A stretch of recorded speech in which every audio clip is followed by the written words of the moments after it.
Atento a lo que dice el verso 5 del capítulo 1. Lo voy a leer hasta el 8, así entramos otra vez en tema. Dice: y si alguno de vosotros tiene falta de sabiduría, pídala a ¿quién? A Dios, el cual da a todos, ¿de qué forma? Abundantemente y sin reproche, y le será dada. Hablábamos del contraste a veces que de lo que somos nosotros, que damos no de forma abundante y encima cuando damos a veces exigimos algo, ¿no? O esperando que en algún momento, como se dice, favor con favor se paga. Bueno, hoy te doy. Pero sin embargo Dios no es así. Por eso Santiago dice: pídanle a Dios. Pídanle porque Él les va a dar. No dice a algunos, dice a todos ¿quién? A todos los que pidan. Y dice, ¿de qué forma? Abundantemente y sin reproche. Ahora dice algo más el 6, dice, ¿cómo hay que pedir? Dice, pero pida con fe, no dudando nada, porque el que duda es semejante a la onda del mar, que es arrastrada por el viento y echada de una parte a otra. No piense, pues, quien tal haga, que recibirá cosa alguna del Señor. El hombre de doble ánimo es inconstante en todos sus caminos. Bien. Algunos textos que me va a gustar tocar hablando de esto, porque, a ver, nadie puede decir que alguna vez no pidió medio dudando, ¿no? O pedimos y decimos, ahí, no sé si lo va a hacer el Señor, ¿no? Y como que pedimos por las dudas, parecería, ¿no? Sin embargo, es muy radical la palabra acá, ¿no? Que Santiago les dice a estos judíos dispersos. Dice, cuidado, sí, pídanle a Dios porque Dios les va a dar abundantemente, sin reproche, pero atenti, tienen que pedir con fe, ¿sí? Y hablando de la duda, por ejemplo, el Señor Jesús ya había hablado de esto. Ustedes van a ver que Santiago en su carta trae mucho del Sermón del Monte, de las palabras de Jesús, incluso de cosas de Proverbios también hace referencia. Y me van a leer, a ver qué bueno, Sergio ya preparó, se anticipó. Sergio, buscate Mateo 21 y 22, o dale a María Marta, que ya tiene la Biblia ahí.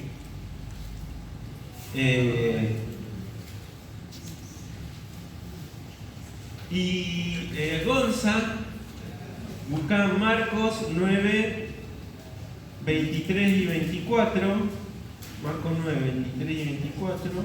Hay otro micrófono para la otra fila. Para la otra fila también. ¿Para la otra fila hay? ¿Quién quiere leer? Ahí. Mari quiere leer. Y Mari va a leer Mateo 14, 30 al 32. ¿Sí? Acuérdense que yo después el resumen se los paso vía PDF, así que todo esto que yo les digo general lo tienen, lo van a tener impreso.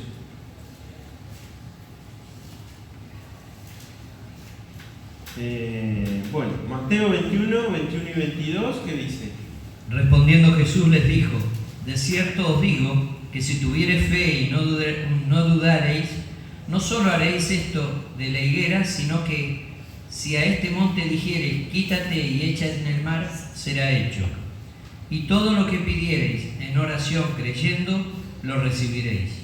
Bien, ahí fíjense cómo dice el Señor: si tuvieres fe y no dudares, le dice a sus discípulos. Y después dice: y todo lo que pidiereis en oración, ¿de qué forma? Creyendo lo recibiréis. ¿Sí? O sea, hay un condicional en la oración a Dios. El segundo es Marcos 9, 23 y 24. Jesús le dijo: si puedes creer, al que cree todo le es posible. E inmediatamente el padre del muchacho clamó y dijo: creo, ayuda a mi incredulidad. Bien, se puede traducir: ayúdame a superar mi incredulidad. ¿Sí? ¿Se acuerdan de ese episodio? Había su hijo, tenía una enfermedad, para algunos dicen que era epilepsia, algunos dicen que no, que era directamente un espíritu, ¿sí? Y lo tomaba su hijo y cuando le agarraba esto, en cualquier lugar donde estaba caía, decía que caía en el fuego. Los discípulos no pudieron hacer el milagro pero Jesús reclama en ese hombre ¿qué cosa? Creer. ¿Y él qué dice? Ayuda a mi incredulidad. Creo, pero ayuda a mi incredulidad, ¿no? Este también es, y el Señor responde, ¿no? Porque hace el milagro y ¿cómo creen que pasa a ser la fe que tenía este padre? Igual que la de antes. ¿Bien? Es decir, nosotros siempre hablamos de esto, de la humildad al referirnos a Dios, al acercarnos a Dios, y el pedir con honestidad al Señor también, reconociendo nuestra debilidad, porque el Señor obviamente nos conoce mejor de lo que nosotros nos conocemos, pero parecería que a veces como que quisiéramos ocultarle cosas a Dios, ¿no? Y Él nos conoce, nosotros no necesitamos ocultarle nuestras debilidades, todo lo contrario, ¿no? Y este padre tiene, fíjese, aparte del amor que tenía por su hijo, que lo lleva a pensar en esto, como si no creo lo suficiente, mi hijo no se sana. ¿Y qué le dice al Señor? Sí creo, pero tenés que ayudarme a superar lo que me falta, ¿no? Y el Señor Jesús actúa y sin duda la fe de este padre no es igual que antes, ¿no? Y este también es una enseñanza a nuestra vida, porque si bien nosotros ya hemos creído en Cristo sin verle, ¿sí? Por gracia, por medio de la fe, dice nuestra salvación, en nuestro transitar también tenemos que hacer como ese niño que se tira de altura porque su padre está abajo, ¿no? Con la confianza de que su padre no se va a correr, ¿no? Papá lo va a abrazar, lo va a esperar. Y el niño se tira confiado, y nosotros pedimos a veces cosas y nos tiramos con chaleco paracaídas o previendo un plan B muchas veces, ¿no? Y esto también es lo que pidió el Padre en ese tiempo es loable, hermano, por más que seas hijo de Dios, de que lo puedas pedir también en este tiempo. Señor, tú conoces todo, sabes que me falta, ayuda a mi incredulidad, ¿no? Y hay otro pasaje, hay varios pasajes que hablan de la duda, pero tampoco quería abarcar mucho tiempo con esto. El pasaje de Mateo 14, 30 al 32 es conocido, pero también sale de la boca del Señor esto de la duda. ¿Quién lo tenía, Mari? Pero al ver el fuerte viento tuvo miedo, y comenzando a hundirse dio voces diciendo: Señor, sálvame. Al momento Jesús, extendiendo la mano, asió de él y le dijo: Hombre de poca fe, ¿por qué dudaste? Dijimos, ¿no?, que el miedo es una reacción natural del ser humano, ¿no? Y muchas veces nos ayuda, ¿no? Si no tuviésemos miedo, estaríamos muchos de acá, de acuerdo a los oficios que tenemos, o sin dedos, o sin un montón de cosas, porque el temor nos ayuda a ser previsores muchas veces, ¿no? Pero en el caso de Pedro acá, él no tuvo falta de fe en hacer caso a la voz del Señor cuando le dijo: vení, ¿no? Si vos sos Jesús, yo sé que me vas a hacer caminar sobre el agua, mandá a que yo camine. Bueno, vení. Pedro baja el primer pie, opa, está firme. El segundo, y camina. ¿Y cuál es el problema en el medio? Él empieza a mirar qué cosa. Que no conocía que había tormentas. Pasa que él ahora estaba caminando en otra posición, ¿no? ¿Y cuál es la duda de él? De no poder llegar a Jesús. Dice, estas olas, este viento y todo esto no van a permitir que yo llegue, ¿no? Y entonces Jesús no le dice, sos un miedoso. Le dice, ¿por qué dudaste? ¿No? Es decir, hubo una falta de fe en que el Señor llamó. El Señor daba la seguridad a Pedro de que iba a llegar, ¿no? Ahí, yo creo que un freno que a veces tenemos es que cuando pedimos algo decimos, no sabemos si estamos pidiendo conforme a la voluntad de Dios. Bueno, ahora vamos a hablar un poquito de eso, sí. Es verdad, ¿no? Lo que dice que a veces la duda viene porque pedimos y no sabemos si es la voluntad de Dios lo que estamos pidiendo. Pero cuidado, que a veces eso también es una excusa, ¿no? Es decís, no, yo la verdad no sé si Dios va a... Entonces pido como tirando una oración al por sí, ¿no? Sin embargo, acá vemos, por ejemplo, también en la historia de Pedro, que había certezas de parte de Dios. Y que, si ustedes les pido ejemplos de qué cosas nos hacen dudar de las promesas de Dios en la vida.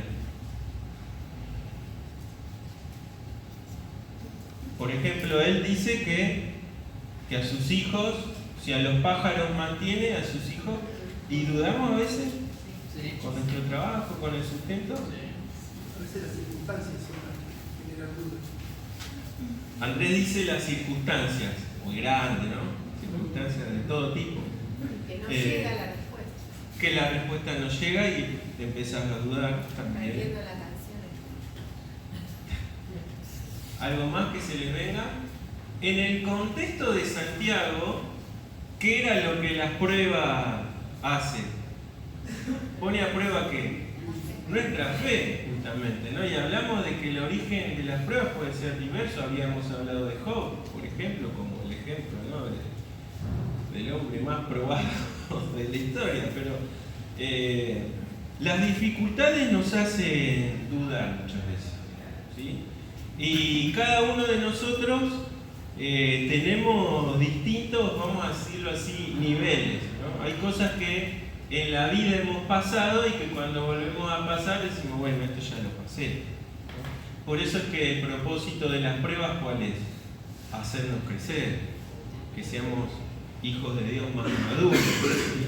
Si pasaron 40 años en tu vida y seguís tropezando por las mismas cosas, te siguen haciendo dudar las mismas cosas, te seguís peleando con el hermano de al lado por las mismas cosas, algo pasó, ¿no? Como dice ahí Hebreos, debiendo ser ya maestros, todavía les tengo que dar leche, es decir, no hubo un raquitismo espiritual a lo largo de la vida. Ojo, no por falta de conocimiento, ¿no? Por falta de maduración espiritual, dejar que el Espíritu trabaje dentro mío, porque esa es la maduración y el crecimiento espiritual. Hablábamos también que estaba ligado a lo que habíamos de la sabiduría, ¿no? La sabiduría no es solo saber, que la persona sabia es la que ejerce lo que sabe que tiene que hacer, lo que se le dio. Y vimos el ejemplo de Salomón, ¿no? Como siendo tan sabio, termina como termina. Y bueno, dejó de ser sabio porque no es que dejó de saber, dejó de hacer lo que sabía que tenía que hacer, ¿no? Sí. Lo que pensaba también que hay como una delgada línea en uno orar con fe, no dudando de lo que Dios puede hacer, porque Él lo puede hacer. No dudamos de eso. Ahora, en la espera tenemos que saber aceptar la soberanía de Él, porque si no caemos en, no voy a aceptar, no como respuesta como habíamos... Bueno, eso ahora vamos a hablar un poco de eso. Porque Sí. Él lo puede hacer, no tengo duda. Ahora, va a hacer lo que Él me ponga. Y también tengo que poder aceptar eso. Bien, y hablamos de que las pruebas, que era lo que fortalece también en nosotros la paciencia. La paciencia en las pruebas es también para saber esperar. No es solo para resistir las circunstancias, sino también para saber esperar, ¿sí? A veces habíamos dicho, ¿no? Nosotros pedimos como si fuese un rapipago al Señor, ¿no? Es decir, pedir un pedido ya, Señor, para ahora o para ayer, ¿no? Y asumimos una posición totalmente equivocada, porque nos estamos dirigiendo al que conoce todas las cosas y al que sabe si lo que le estoy pidiendo al fin y al cuenta es de beneficio o no para mí, ¿sí? Yo siempre doy el ejemplo de cuando Mailo era chiquitita y se ponía mal porque yo no le daba el cubierto y el cuchillo, ¿no? ¿Y qué hubiese pasado si le daba ese cuchillo? ¿No?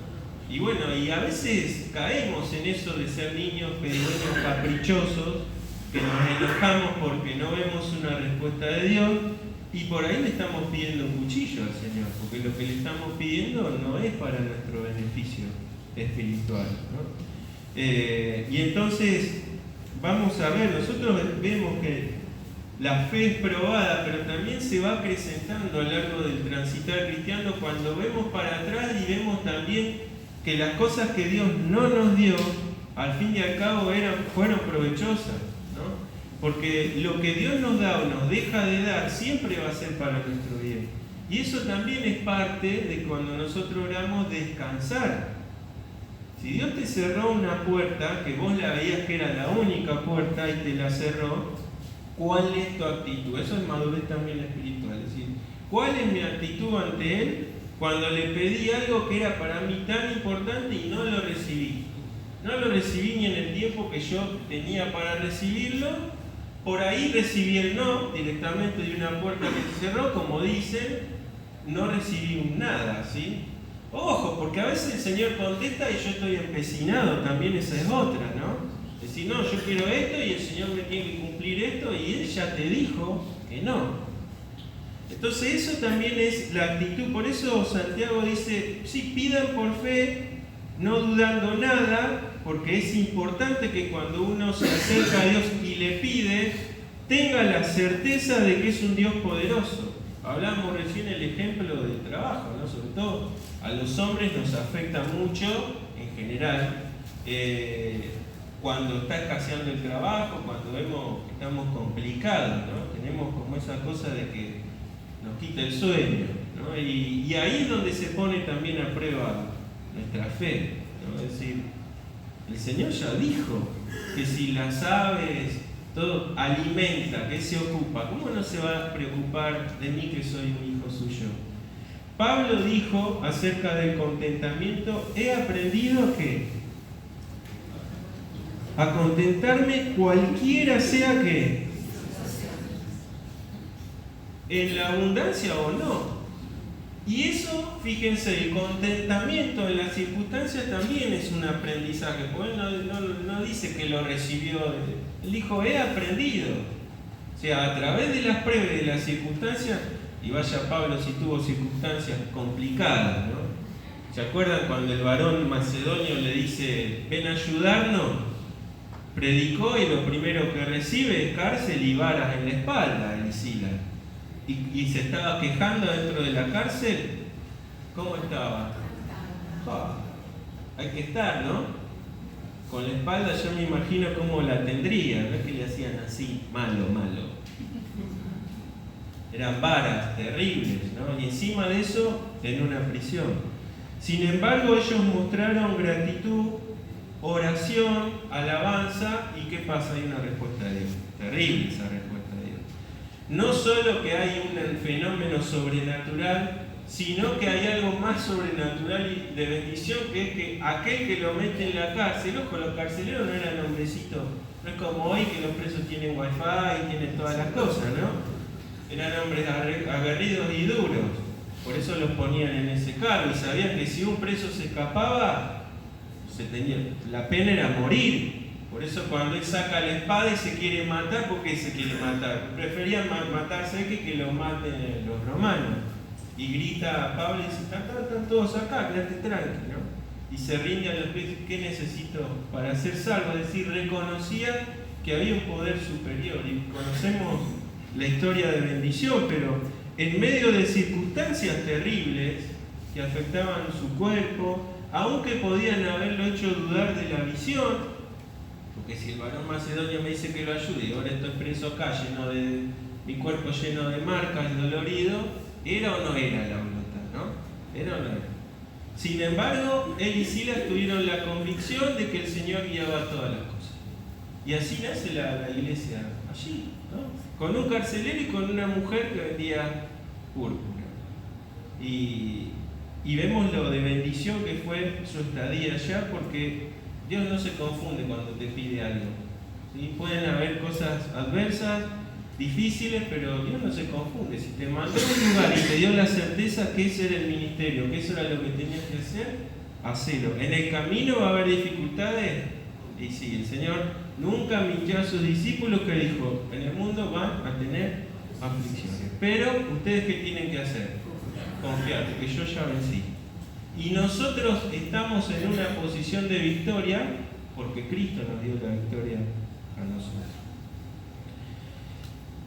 Dice, vamos terminando, dice el verso 6, pida con fe, no dudando nada, porque el que duda, ¿qué es? Semejante grafica una onda del mar, ¿no? Bueno, nosotros tenemos el mar acá, sabemos lo que es el mar, ¿no? Y que a veces decimos, ¿cómo decimos los pescadores? Digo yo, pesqué hace mucho tiempo. Cuando está planchado, decimos. ¿Y hay pique cuando está planchado? No. Dice eso. Pero a veces de un momento para otro, las olas, ¿no? Y una tras otra, y otra tras otra. Y Santiago toma esta figura del mar, que a mí me hizo acordar también a lo que Pedro vio en aquel mar, ¿no? No estaba planchado el mar, en ese entonces estaba picado. Y dice, ¿saben qué? El que duda es como ese mar, ¿no? Que las olitas vienen, van, a veces puede estar un poco calmo, pero enseguida está turbulento. Es decir, la persona que es dubitativa en todo lo que hace es inestable, a eso se refiere, ¿sí? Es inestable. Y lo dice que no en alguno de sus caminos. ¿Qué dice? En todos sus caminos, ¿sí? Es una ofensa para Dios orar dudando del poder de Dios. Una vez me pasó a mí en una cena que había una persona que me preguntaba acerca de mi profesión y cada vez que yo le respondía con seriedad, ¿no? De lo que uno ha estudiado, ¿en serio? Me decía. Sí, por esto. No, ¿en serio? Ya me daban ganas, ¿viste? Como don Ramón. ¡Toma! ¿Viste? Es ofensivo, ¿viste? Cuando te están preguntando algo que vos estudiaste, que tenés un título, que sabés, ¿en serio? No, ¿qué me estás hablando? ¿Viste? ¿Qué creen que le genera a Dios? Cuando le pedimos ¿creen que le agrada a Dios eso? Para pensar, ¿no? Ahora, es impresionante también lo que vemos en el ministerio de Jesús. Siempre no, casi siempre Jesús, después que sanaba a alguien, ¿qué le decía? Tu fe te ha salvado. No siempre, a veces obró milagros sin que haya fe en la persona, de hecho curó a distancia también. Y me llamó la atención cuando él va a su casa, ahí en Marcos,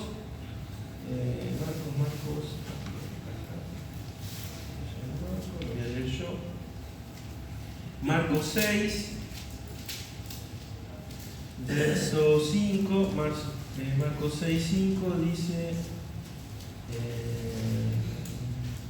el 3 dice, el 6.3 dice, ¿no es este el carpintero, hijo de María, hermano de Jacobo, de José, de Judas y de Simón? ¿No están también aquí con nosotros sus hermanas?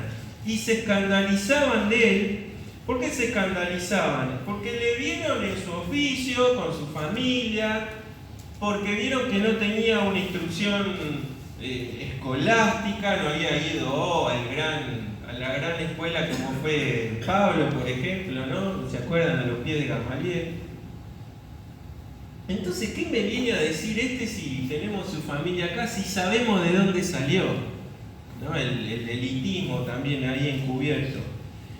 Y se escandalizaban de él. O sea, yo ya sé de dónde sale. ¿Qué puede hacer este? Dice, mas Jesús les decía, no hay profeta sin honra, sino en su propia tierra, y entre sus parientes y en su casa. ¿Y qué dice el 5? Dice, no pudo hacer allí que ningún milagro, salvo que sanó unos pocos enfermos poniendo sobre ellos las manos. No sabemos siquiera si estos enfermos tenían algo de fe, ¿no? Dice, fueron unos pocos, por ahí alguno creyó, ¿no? Y entonces lo sanó. Pero es impactante esto de cómo el poder de Dios, ojo, no es que nosotros anulemos a Dios en ningún momento, ¿no? Pero a veces lo estamos condicionando, poniéndole con nuestra incredulidad, ¿no? Dice Jesús, no pudo, pero aparte se asombraba. El 6 dice, estaba asombrado ¿de qué? De la incredulidad de ellos. Y empezó a recorrer aldeas. Jesús encontró mucha más fe entre los gentiles que estaban en el pueblo que entre los propios hermanos judíos. Y eso él lo dice varias veces, ¿no? Grande es tu fe cuando le dice a la mujer, ¿se acuerdan?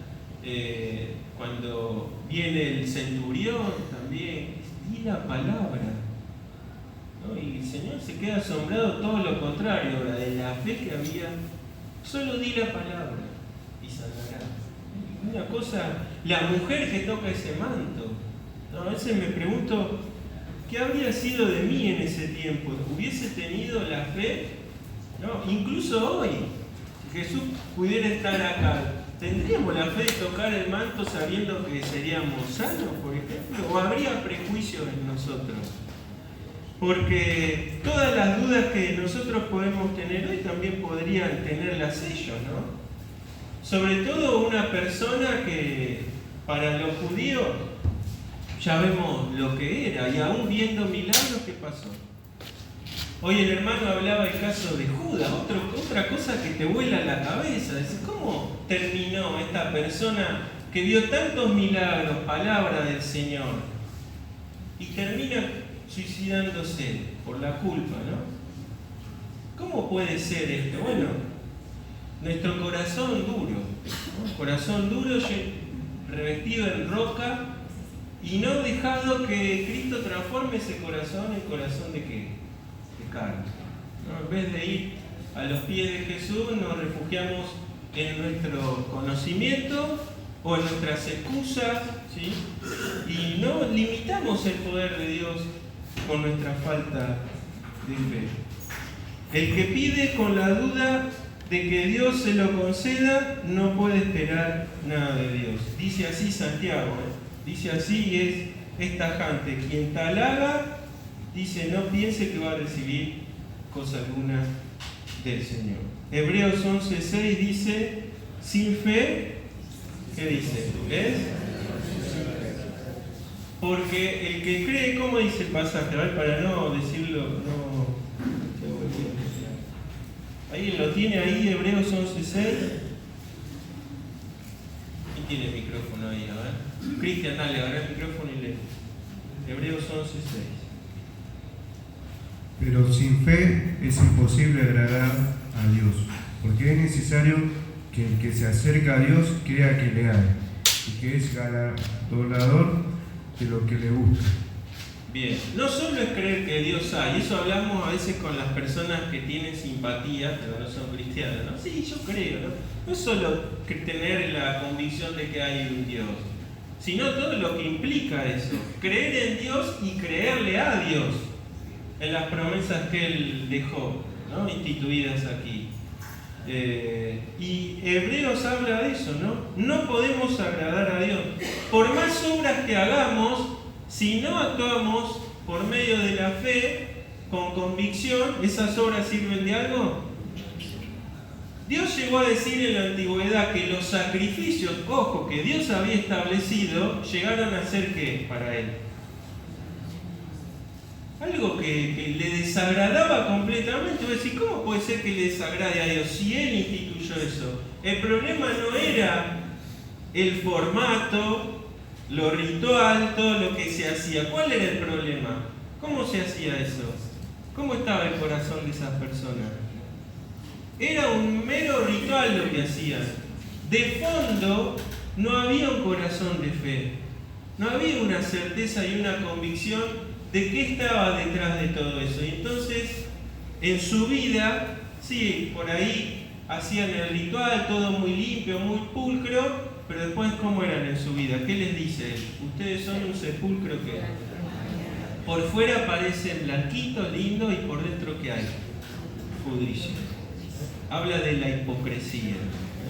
Ojo, eso no está lejos de nosotros, ¿eh? Habíamos hablado nosotros el riesgo que corremos de venerar las estructuras y las formas, aferrarnos a eso para juzgar incluso a otros hermanos, porque esta es la forma en lo que hay que hacer, y dentro nuestro que estamos marcando falta de amor, o sea que hay hipocresía dentro de esto. Hay un comentador que dice que el tema de las olas también y la comparación de Santiago podía tener relevancia en las personas de doble alma, es decir, que tienen fe cuando la están pasando bien, y cuando viene el oleaje enseguida dudan de su fe. No puede pasar eso, ¿no? Pues todos somos hombres de fe y alabamos con fuerza cuando nos está yendo bien. ¿Y qué pasa cuando viene el problema? Bueno, ahí es donde se manifiesta realmente lo que somos, ¿sí? El hombre de doble ánimo. Al fin y al cabo es una persona hipócrita. Ahora termino con esto que lo comentó recién la hermana, que no lo quería dejar pasar. Primera de Juan 5:14 dice que Él nos oye cuando pedimos de acuerdo a qué, a su voluntad. Vamos a buscarlo ahí para no dejarlo. Juan 5:14 dice, y esta es la confianza, fíjense, que tenemos en Él, que si pedimos alguna cosa conforme a su voluntad, Él nos oye. Y si sabemos que Él nos oye en cualquier cosa que pidamos, sabemos que tenemos las peticiones que le hayamos hecho, ¿sí? No siempre vamos a tener la certeza de lo que Dios quiere, ¿sí? Muchas veces tenemos que arrodillarnos y estar mucho tiempo pidiéndole a Dios. Necesito una respuesta, Señor, ¿sí? Necesito saber qué hacer. Y Juan dice, no habla del oído de Dios específicamente, sino del actuar de Dios, ¿sí? Es una forma de expresarlo ahí en Juan, porque Dios no se escucha siempre, hermano, a ver, ¿sí? Dios lo sabe todo, pero la certeza que tenemos en Él de que Él nos va a escuchar para actuar es cuando estamos acorde a su voluntad, ¿sí? No podemos pedir algo a Dios cuando sabemos que su voluntad normativa no está de acuerdo. Caemos a veces en este error de pedir bendiciones hacia personas que están pecando, ¿sí? O que bendiga un matrimonio que hacen yugo desigual. ¿Qué le estamos pidiendo a Dios si su voluntad ya está acá? Él dice que eso es pecado. Hace poco veía con tristeza iglesias en Europa luteranas, si se levantara Lutero, pide que lo vuelvan a enterrar, que estaban haciendo el culto con drag queens en el púlpito. Con las drag queens homosexuales que están hombres disfrazados de mujeres, teniendo culto de alabanza y con una banderita de arcoíris y dando la palabra. Bueno. Iglesias que fueron lo que transformó el siglo XVI con el poder del Espíritu Santo y de la palabra de Dios, y hoy están. Y esa persona pedía por bendición sobre la comunidad. ¿Y ustedes creen que Dios puede bendecir cuando hay pecado? Eso significa pedir acorde a su voluntad. Hay cosas que de seguro no vamos a saber, como es la sanidad del cuerpo, por ejemplo, o una enfermedad, ¿no? O ciertas circunstancias. Pero hay cosas que a veces caemos en el error de que Dios te bendiga. ¿Pero cómo está esa persona? ¿Está renegando de Dios? ¿Está viviendo en pecado? Y le soltamos una bendición como si... La voluntad de Dios normativa no se va a contradecir después con lo que Dios va a hacer. Porque la palabra de Dios dice nunca vuelve vacía, ¿verdad? Pero a veces lo traemos como que siempre vuelve con bendición. No, hermano, a veces vuelve con juicio la palabra de Dios. Vuelve a veces con juicios terribles, ¿no? Porque el pecado a los ojos de Dios es algo muy grave. Si no, no hubiese muerto Cristo en una cruz para pagar por el pecado. Y Dios es un ser santo completamente. Entonces, no podemos pedir a Dios cosas que Él estableció ya normativamente que están en contra de su voluntad. En todo caso, ¿qué pedimos? Que Dios le hable, que Dios transforme su corazón, ¿sí? Porque la vida que lleva tal o cual persona es una vida de pecado, ¿sí? El pedido de bendición justamente es ese, quebrante y pecado.